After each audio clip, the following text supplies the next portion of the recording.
Fala galera! Vocês se lembram quais foram os consoles de games portáteis que foram revolucionários nos anos 90 e nos anos 2000? Não? Eu sou Miguel Fernandes e nesse vídeo eu vou mostrar quais eram e, acredite, você vai querer saber qual desses consoles quebrou recordes e qual deles desafiou todas as expectativas. E fica ligado porque no final tem um console que muitos nem sabiam que existiu. Bora pro vídeo. Lá em 1989, a Nintendo lançou uma bomba no mundo dos games. Era um portátil, o Game Boy. E olha, ele chegou fazendo história. Imagina só, jogar Tetris em qualquer lugar, na escola, no trabalho, até na fila do banco. O Game Boy transformou qualquer momento chato numa chance de diversão. E a sacada era simples. Ele tinha uma tela monocromática, mas a bateria durava horas. Tinha consoles da época que não aguentavam 2 horas e custavam uma fortuna. O Game Boy era simples, robusto e acessível. A Nintendo sabia o que estava fazendo. Mas espera aí, o que seria do Game Boy sem os jogos? Além do Tetris, ele trouxe Super Mario Land e até uma aventura de Zelda só para ele. E o auge foi Pokémon. Em 1996, o mundo virou de ponta cabeça com Pokémon Red e Blue. Crianças e adultos colecionando, trocando e batalhando. Pokémon virou febre e o Game Boy virou o console mais desejado da época. Era mais que um jogo, era uma experiência.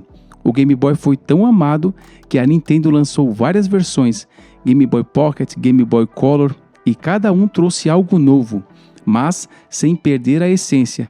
E olha, até o Nintendo DS e o Switch devem muito ao Game Boy. Ele foi o grande responsável por provar que um console portátil podia ser épico. E a melhor parte, mesmo hoje, anos depois, o Game Boy ainda é um ícone. Ele deixou um legado que continua inspirando até os consoles mais modernos. Em 1990, a Sega lançou o Game Gear para entrar com tudo no mundo dos portáteis e dar uma rasteira no Game Boy. Enquanto o Game Boy era monocromático e simples, o Game Gear tinha uma tela colorida e retroiluminada. Pensa no brilho.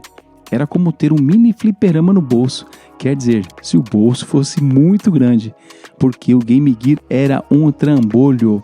Mas valeu cada centavo para quem queria jogar Sonic colorido onde quer que fosse. E galera, o Game Gear não parava só na tela colorida, ele era mais potente que o Game Boy, com gráficos avançados e até som estéreo. Isso fazia uma baita diferença. A Sega aproveitou para trazer clássicos do Master System, então a biblioteca era cheia de jogões, Sonic, Shinobi, Street of Rage. Quem era fã da Sega sabia que tinha muita coisa boa para jogar no Game Gear. E ainda tinha um adaptador que permitia jogar cartuchos do Master System. Era como 2 consoles em um. Pensa só para a época, isso era coisa de outro mundo. Mas nem tudo era perfeito, e quem teve um Game Gear sabe bem disso. O bicho devorava pilhas como se não houvesse amanhã. Eram 6 pilhas no formato AA para jogar cerca de 3 a 4 horas. E olha lá, enquanto o Game Boy durava uma eternidade, o Game Gear pedia um estoque de pilha, ou então você tinha que jogar perto de uma tomada com um adaptador, o que tirava um pouco a graça de ser portátil. Agora, em termos de venda, o Game Gear não conseguiu superar o Game Boy. Enquanto o Game Boy vendeu mais de 100 milhões de unidades, o Game Gear ficou na casa de 10 milhões. Foi um baita esforço da Sega, mas a combinação de preço alto, consumo de bateria e a preferência da galera pelo Game Boy pesou muito. Mesmo assim, ele marcou uma geração e até hoje é super lembrado pelos fãs. Em 1998, quase 10 anos depois do Game Boy original, a Nintendo decidiu dar um toque especial. Lançou o Game Boy Color. O que fez dele tão incrível? Simples, ele pegou tudo que o Game Boy tinha de bom e acrescentou algo que a galera queria faz tempo: cores! E não era só uma novidade estética. O Game Boy Color tinha um processador mais rápido e era capaz de rodar jogos exclusivos, além de dar aquele upgrade nos jogos antigos, adicionando tons coloridos. Era como se nossos jogos favoritos ganhassem vida nova. Mas o que realmente fez o Game Boy Color brilhar foram os jogos que chegaram com ele. A Nintendo lançou títulos como The Legend of Zelda, Super Mario Bros. Deluxe e, claro, Pokémon Gold e Silver. E esses dois últimos, que febre, hein? Pokémon Gold e Silver trouxeram novos monstrinhos e muito mais para os fãs da série. Pokémon foi praticamente o mascote do Game Boy Color. A cada lançamento, a febre Pokémon só aumentava. E o Game Boy Color virou o console essencial para quem queria ser um verdadeiro mestre Pokémon. Agora vamos falar do visual. O Game Boy Color vinha em várias cores vibrantes, como o roxo transparente, o amarelo e até o famoso azul. Era quase uma peça da moda, galera. Você podia escolher uma cor que combinasse com o seu estilo e o tamanho. Compacto e leve, era fácil de carregar para qualquer lugar, era o acessório que todo mundo queria. O Game Boy Color foi um sucesso absoluto, vendeu mais de 118 milhões de unidades contando com o Game Boy original e se tornou um ícone da Nintendo. Mas e aí, tá curtindo esse vídeo? Então deixa seu like, isso ajuda demais o canal. Se inscreve para não perder mais nenhum conteúdo top e, é claro, compartilha com seus amigos. E depois nós tivemos o lançamento do Game Boy Advance, ou GBA para os mais íntimos. Foi lançado em 2001 e chegou chegando, com gráficos que lembravam o Super Nintendo e um design moderno. Ele parecia um controle gigante que você levava para todo canto. E cara, a Nintendo foi além. O GBA tinha uma tela horizontal e botões L e R. Era quase um console de mesa no seu bolso. O que fez o GBA brilhar foram os jogos e a capacidade gráfica. Era praticamente um Super NES portátil, galera. Com um processador de 32 bits, a Nintendo trouxe clássicos como Mario Kart Super Circuit, Metroid Fusion e The Legend of Zelda The Minish Cap. E ainda tinha Pokémon, que continuava como uma febre e levou os fãs à loucura com o Pokémon Hub. O GBA te permitia jogar jogos do NES e do Super NES, mas sabe o que deixava tudo ainda mais incrível? Você podia jogar aqueles clássicos que amava com gráficos atualizados, uma experiência nova e até multiplayer com um cabo Link. Isso era pura magia, galera. Agora, não podemos esquecer dos perrengues, né? O GBA original não tinha luz na tela, então, se você quisesse jogar à noite, precisava de uma gambiarra ou uma lanterna ou aquelas luzes portáteis esquisitas. O Game Boy Advance foi um verdadeiro sucesso. Vendeu mais de 80 milhões de unidades no mundo todo, com jogos incríveis e versões aprimoradas. Ele não só manteve a Nintendo no topo, mas também trouxe uma nova geração de fãs para os portáteis. O GBA foi mais do que um portátil, ele foi uma evolução na experiência de jogar games fora de casa. E em 2003, a Nintendo lançou o Game Boy Advance SP, uma versão melhorada do clássico GBA. E o que fez dele tão especial?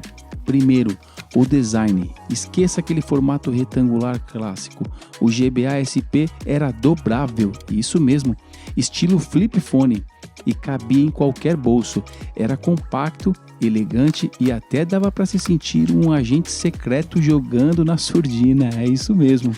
E não foi só o visual que melhorou, pessoal. Ele trouxe uma das funcionalidades que os gamers tanto pediam: uma tela iluminada. Finalmente, você podia jogar no escuro sem precisar de uma lâmpada pendurada ou de uma gambiarra. Era tipo, obrigado Nintendo. Era isso que a gente precisava. Mas beleza, design e luz são incríveis, mas o que realmente mandavam eram os jogos. E o Game Boy Advance SP manteve toda a biblioteca sensacional do GBA, Mario Kart Super Circuit, Metroid Fusion, Pokémon Hub, tinha de tudo. E ainda era retrocompatível com os cartuchos do Game Boy Color e do Game Boy clássico. Era praticamente um console 3 em 1. Imagina ter o Super Mario Land original e Pokémon no mesmo console. Melhor impossível.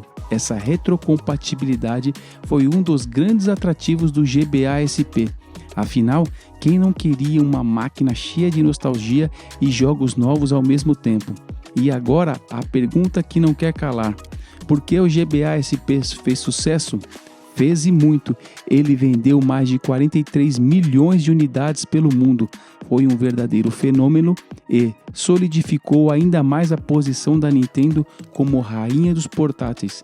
Afinal, um console com design top e retrocompatibilidade e uma biblioteca insana não tinha como dar errado. O Game Boy Advance de SP provou que a Nintendo sabe ouvir os fãs. E em 2004 foi lançado o Nintendo DS, e ninguém sabia muito bem o que esperar. Afinal, ele tinha duas telas, isso mesmo, duas telas. Uma era para jogar e a outra era touchscreen, o que na época era algo completamente novo no mundo dos games. Todo mundo pensou, tá, mas como isso aí vai funcionar? E funcionou como uma tela para ação e outra para interação. O DS trouxe um jeito novo de jogar. E o melhor, ele vinha com uma canetinha que permitia desenhar, escrever e controlar o jogo direto na tela. Imagina só, agora você podia fazer mais do que apertar botões. Era uma experiência totalmente nova e os jogos souberam aproveitar muito bem isso. A Nintendo trouxe uma biblioteca de jogos absolutamente insana para o DS. Tinha Mario Kart DS, New Super Mario Bros., The Legend of Zelda e, claro, o fenômeno mundial que foi o Nintendo Dogs. Quem aí não cuidou de um cachorrinho virtual do DS? E Pokémon, com Pokémon Diamond e Pearl, e a febre dos monstrinhos. Sem falar dos jogos que aproveitaram o touchscreen. Cada título parecia trazer uma ideia nova e o DS fez a Nintendo explorar toda a criatividade. Agora segura essa, o DS foi o primeiro console da Nintendo com Wi-Fi. Isso mesmo, galera, dava para jogar online. Se você queria desafiar os amigos no Mario Kart sem nem sair de casa, era só conectar e partir para o jogo. O DS trouxe o multiplayer a outro nível e mostrou que o futuro dos portáteis era muito mais conectado. Para quem sempre sonhou em desafiar o mundo inteiro, o DS foi tipo um passe para se conectar com uma galera ao redor do planeta. Era revolucionário. E o sucesso? Gente, o DS foi um fenômeno absoluto. Com mais de 154 milhões de unidades vendidas, ele é um dos consoles mais vendidos de todos os tempos. Ele quebrou recordes e mostrou que a Nintendo sabia como ninguém reinventar o mercado dos portáteis. E em 2004 foi a vez da Sony. Decidiu entrar de vez no mundo dos portáteis e lançou o seu PlayStation Portável. E o que fez o PSP ser tão especial? Ele tinha uma tela widescreen gigantesca, gráficos que mais pareciam de um PlayStation 2 e uma pegada que era meio futurista e elegante. Era tipo de console que você tirava do bolso e todo mundo pensava, uau, que máquina é essa? E a Sony foi ousada. Enquanto a maioria dos portáteis era mais simples, o PSP queria trazer a experiência de jogos de console. Era quase um PS2 de bolso. Ele era o portátil para quem queria gráficos de verdade e jogabilidade de console onde quer que fosse. Agora vamos aos jogos, porque o PSP não brincava em serviço. Ele trouxe títulos icônicos como God of War, Gran Turismo, Metal Gear Solid, Monster Hunter Freedom. Cada jogo parecia uma blockbuster de Hollywood na palma da sua mão. Os gráficos, o som, tudo te fazia sentir que você estava jogando um console de mesa em versão portátil. E não era só o jogo não. O PSP rodava filmes em UMD, o formato próprio da Sony. Dava para assistir seus filmes favoritos na telona widescreen do PSP. Era um console portátil em um cinema de bolso ao mesmo tempo. A Sony queria te dar a experiência completa. E sabe o que mais fazia o PSP ser mais incrível? Ele tinha Wi-Fi. Isso permitia jogar online e até baixar conteúdo extra. E não só isso, ele também tinha navegador de internet, MP3 player e até suporte para vídeos. Um verdadeiro sonho tecnológico que podia fazer muito mais do que apenas rodar jogos. E como ele se saiu? O PSP foi um sucesso, vendendo mais de 80 milhões de unidades no mundo todo. ele não superou o Nintendo DS, que dominava o mercado de portáteis, mas conquistou uma base de fãs enormes e deixou uma marca como o portátil de luxo para quem queria gráficos e desempenhos de verdade. A Sony provou que tinha espaço para portáteis de alta performance e o PSP foi um sucesso que levou a marca PlayStation a um novo nível. E em 2011 a Sony lançou o PS Vita e olha, eles não estavam de brincadeira. Tela OLED, gráficos lindos e jogabilidade que parecia coisa de console de mesa. Ah, e tinha touchscreen na frente e touchpad atrás. Era como se o futuro dos games estivesse ali na palma de sua mão. E o visual? O PS Vita tinha um design incrível, com aquele ar de produto premium. Você pegava o Vita e pensava, isso aqui é coisa de outro nível. Era basicamente um PS3 portátil. A Sony queria entregar uma experiência de console real no seu bolso. A biblioteca do Vita era cheia de jogões com gráficos que você nem acreditava ser possível em um portátil. Ele tinha compatibilidade com uma boa parte de jogos digitais do PSP e até do PS1. Então era basicamente uma central de clássicos com novos títulos e games nostálgicos. Tudo em um só lugar. O PS Vita também tinha algumas funções extras que eram incríveis. Ele podia se conectar ao PS4 e permitir que você jogasse seus jogos de console na tela do portátil com o Remote Play. Imagina só jogar seu PS4 deitado na cama ou até no quintal. Isso era o futuro chegando antes da hora. Além disso, ele tinha Wi-Fi, 3G e todos os apps de mídia que você podia querer na época, como YouTube, Netflix e até um navegador de internet. Era quase um smartphone gamer de luxo, mas nem tudo foram flores. O PS Vita enfrentou alguns problemas, principalmente a falta de apoio das desenvolvedoras. Como o público não cresceu tanto quanto a Sony esperava, muitos jogos foram cancelados e a biblioteca acabou ficando restrita. Além disso, os cartões de memória eram caríssimos e isso afastou uma galera. E no fim, o PS Vita não conseguiu o sucesso que merecia. Vendeu cerca de 16 milhões de unidades, muito menos que o PSP, que tinha passado de 80 milhões. E agora, para você que ficou até aqui, eu vou falar do console que eu tenho certeza que muita gente nem conheceu aqui. E esse console é o Atari Lynx, o portátil que chegou com tudo lá em 1989. Se você acha que só o Game Boy mandava bem na época, tá na hora de conhecer o Lynx. Ele era um verdadeiro monstro tecnológico. Bora entender por que esse console era tão incrível e por que ele acabou ficando na sombra.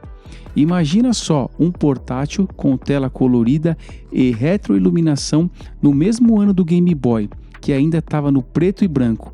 O Lynx foi o primeiro a fazer isso e ainda permitia multiplayer para 8 consoles conectados. E quer saber o mais doido? Você podia virar a tela para jogar com a mão direita ou esquerda, era tipo um Transforme dos consoles. E não parou por aí, viu? O Lynx chegou com jogos como California Games e Blue Lightning, que tinham gráficos coloridões, quase 3D para a época. Quem via o Lynx ficava de boca aberta. Mas aí vieram os perrengues. O bichinho era caro e devorava as pilhas. 6 pilhas AA e você conseguia jogar por 4 ou 5 horas no máximo. Para comparar, o Game Boy vendia como água, enquanto o Lynx vendeu só 3 milhões de unidades. Faltaram jogos marcantes tipo Pokémon como o Game Boy para atrair mais espectadores para o Lynx. E olha só, tem algo importante que eu preciso te falar. Agora que você aprendeu sobre os portáteis, precisa saber quais foram os computadores dessa época que revolucionaram o mercado. E pensando nisso, eu gravei esse outro vídeo aqui mostrando.